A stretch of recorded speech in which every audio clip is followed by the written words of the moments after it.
All right, we are back. This time to talk about episode 2 of the second season of Reacher. That first episode I thought was fantastic. You all seem to enjoy my review, and thank you so much for that. Hopefully you enjoy this one just as much. So starting off, episode 2, the special investigators walk out of Tony Swan's house after that last episode at the end. They find it empty with a dead dog in the bathroom that had died of dehydration. So somebody's not been there for a while. They step outside and they notice they're being tailed by someone. And this episode begins with Reacher walking out, seeing the person out there in the car, going out and knocking this dude unconscious. It's pretty damn cool how he does it.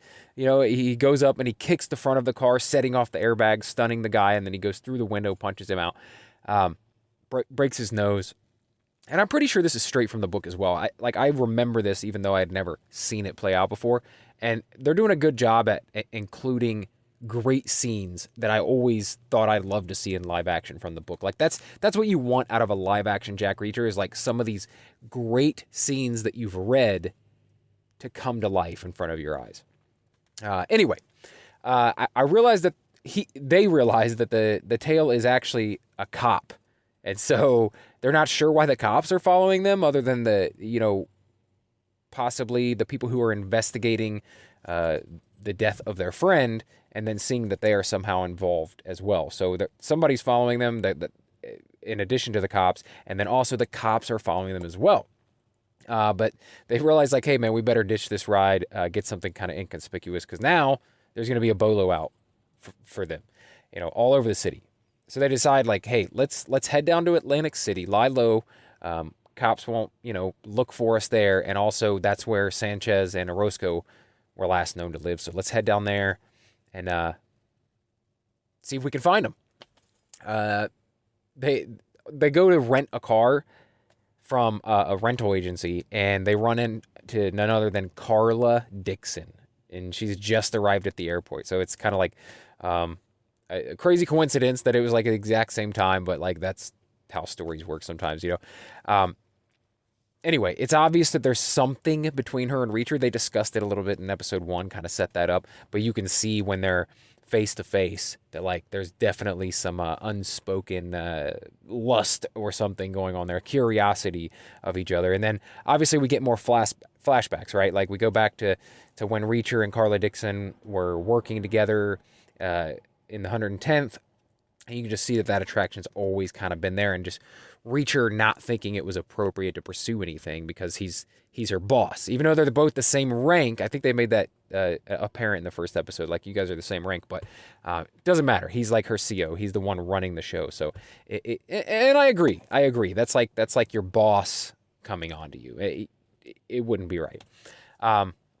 There's an awesome James Barr reference when they're driving in the car. If you don't know who James Barr is, it's a character he interacted with in another book called One Shot, but also that the Tom Cruise version of Jack Reacher interacted with in the Jack Reacher film. And so I thought this was a really nice touch. And I don't know if this is saying like, hey, we're letting you know that this other story exists. It happened a couple years ago in this universe, but we're not going to show it to you. So I don't know. I've always thought that was a kind of a weird first adaptation when they did that Jack Reacher film. Like, I don't know why they picked One Shot. It's definitely not one of my favorites. I don't even think that's in my top 10. It's a good story, but it's nothing special. And so I've always been surprised that they chose that as their first outing, adapting these Reacher stories. Anyway, I love the reference. I love this little Easter egg for fans of the books and fans of the Jack Reacher film as well, I know a lot of people talk shit about Tom Cruise being too small to play Reacher, blah, blah, blah.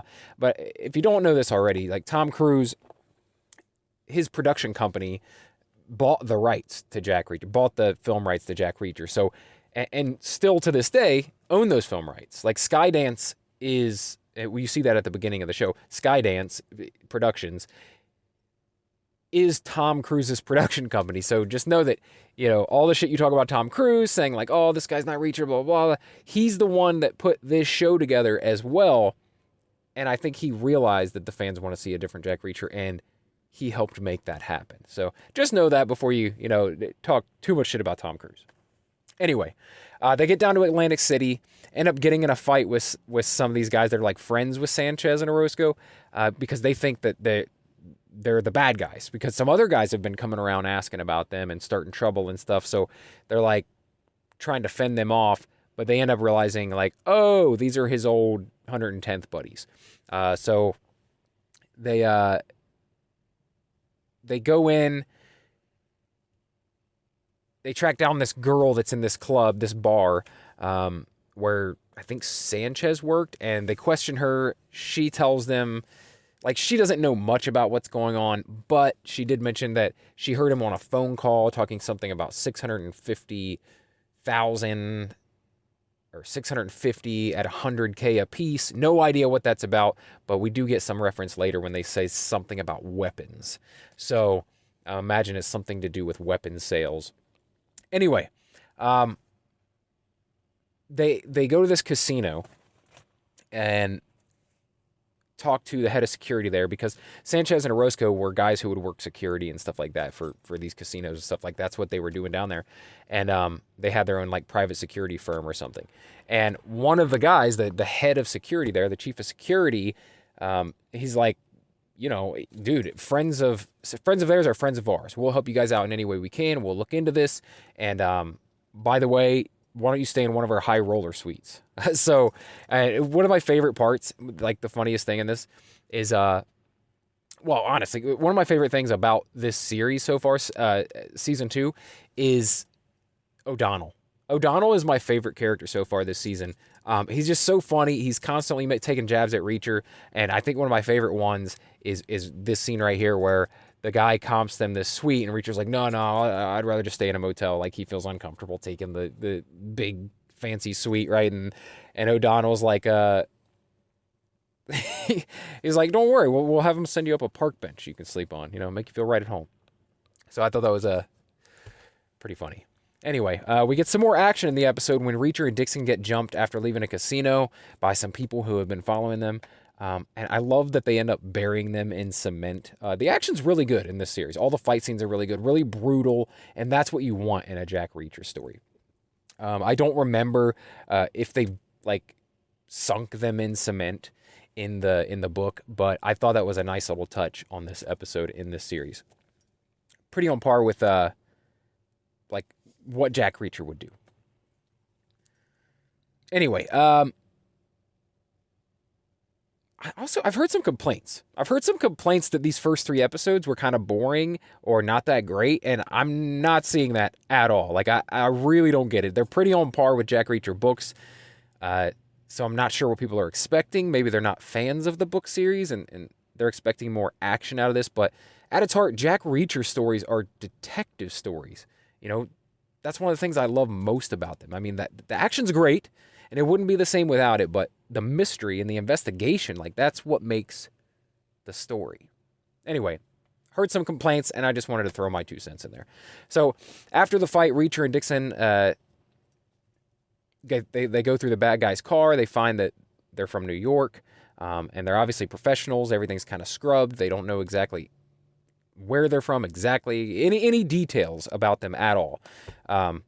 So they go back to the hotel, where Alan Ritchson's extra 20 to 30 pounds of muscle are on full display when he's tending a knife wound across his midsection there. And Dixon has a wound on her chest, so, you know, inevitably they end up in close proximity with the little clothes on.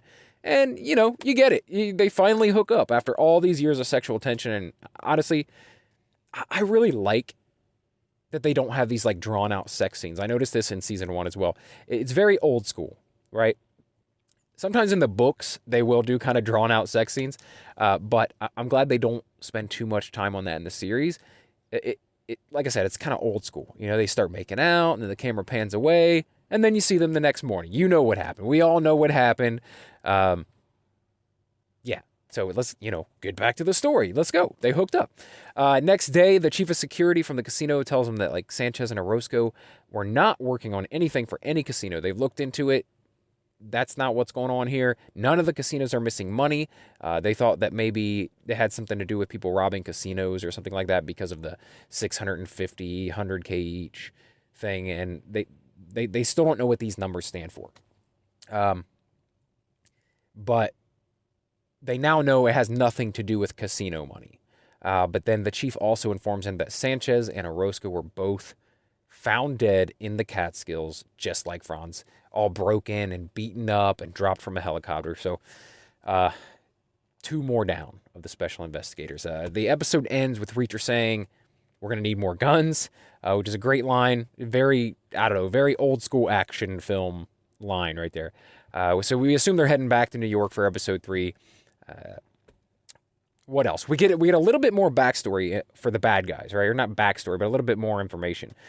Which, by the way, somehow I left out Robert Patrick and all that stuff with the T2 reference and stuff in episode 1. Believe me, I absolutely noticed it and got a huge kick out of it. But for some reason, I forgot to mention it in my episode 1 review. So if you didn't catch that and you're a fan of Terminator 2, if you're old enough, I guess, like some kids probably wouldn't get the reference, or very young adults, but anyone over the age of 30 will get this reference, the T2 reference from the guy who played the T-1000. Anyway, so the guy we met in the first episode that seems to be the real ruthless one, the guy on the ground actually killing people, the guy with the initials AM. And I think in the book, that was the main antagonist. But in this story, it seems like he's one of the bad guys, and that Robert Patrick is actually playing the one above him, like the one pulling the strings. So, I don't know. We'll see how it all pans out. But that's what it looks like so far. Robert Patrick's running the show. This other guy's kind of the ruthless assassin guy that they've got hunting these guys down, along with a bunch of other little peons, right? Anyway. Fantastic episode, man. I love it. The story's moving along. I don't get people's complaints. I've only seen a few complaints, to be fair. It's not like a lot. But the people who decide to leave comments, they're usually ones that are complaining about it. There's a whole bunch of likes, there's a whole bunch of views, but the people complaining are the ones that stand out, right? So, I don't know. Let me know what you guys think. Like I said, you can leave comments in the you can leave comments below. You can reach out on Instagram, X, TikTok, at Real Brett Scott. You can find me there. I love talking Jack Reacher, so hit me up. Follow me over there. Thank you guys so much for all the love on episode 1. My review that I did on episode 1. I hope you enjoy this breakdown as well. And if you guys are digging it, please subscribe to the channel or favorite or follow Daily BS Podcasts. And if you do decide to stick around, then I'll talk to you again real soon when I review episode 3. Thanks.